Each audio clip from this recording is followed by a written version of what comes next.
দেখতে পাচ্ছেন গাছে সুন্দর ক্যাপসিকাম হয়ে রয়েছে, সুন্দর সাইজ।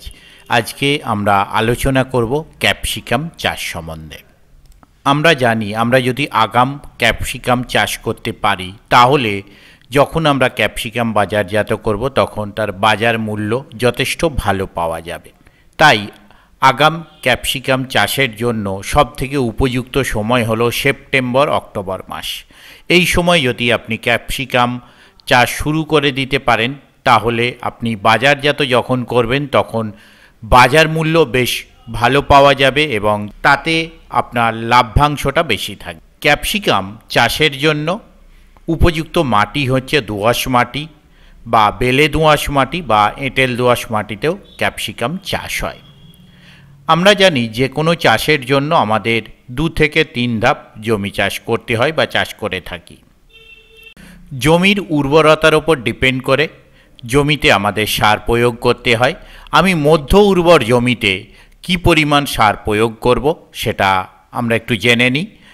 আমরা প্রথম চাষ করার আগে মধ্য উর্বর জমির ক্ষেত্রে প্রতি 1 বিঘেতে 1 বিঘে, যেখানে 33 শতকে 1 বিঘে, আমি সেই 1 বিঘে হিসেবে বলছি, প্রতি বিঘেতে 200 কেজি জৈব সার ছড়িয়ে তারপর প্রথম চাষটি আমরা করব এবং শেষ চাষের সময় TSP 40 KG, MOP 30 KG, DAP 20 KG, gypsum 10 KG, magnesium 4 KG, Furadan 2 KG, boron 1 KG, এটা আমরা জমিতে ভালো করে দিয়ে দেব।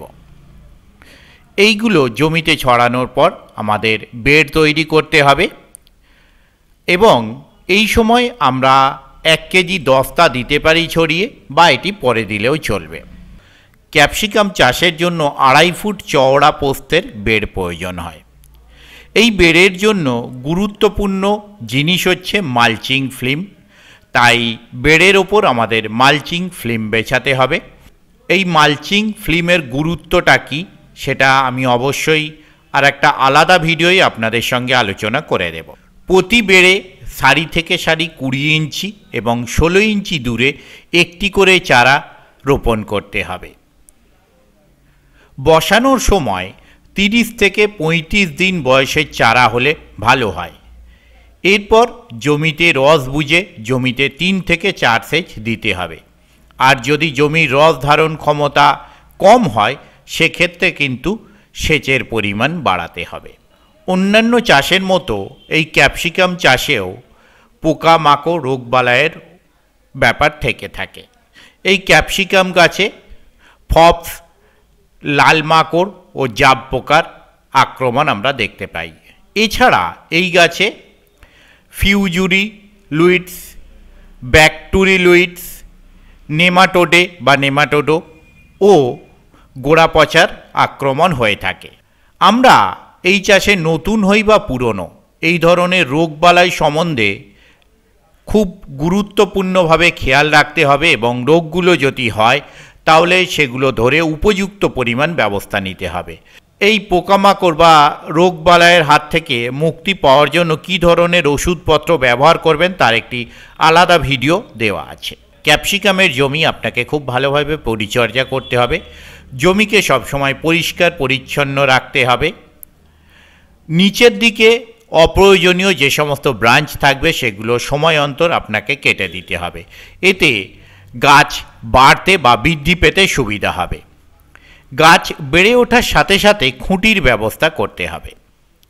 সাধারণত চারা রোপণের 1.5 মাসের মধ্যে গাছে ফুল চলে আসে, তবে এটা নির্ভর করে কিছুটা ক্যাপসিকামের জাতের উপর।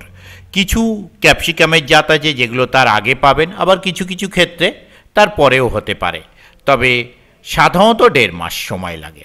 ফুল আসার 5 থেকে 7 দিন আগে জমির পুষ্টি বজায় রাখার জন্য বা পুষ্টি ক্ষমতা বাড়ানোর জন্য আমরা এই সময় জমিতে প্রতি বিঘে, যেখানে 33 শতকে 1 বিঘে, সেই হিসেবে DAP 15 KG, MOP 10 KG, magnesium 2 KG আমরা ব্যবহার করতে পারি জমিতে।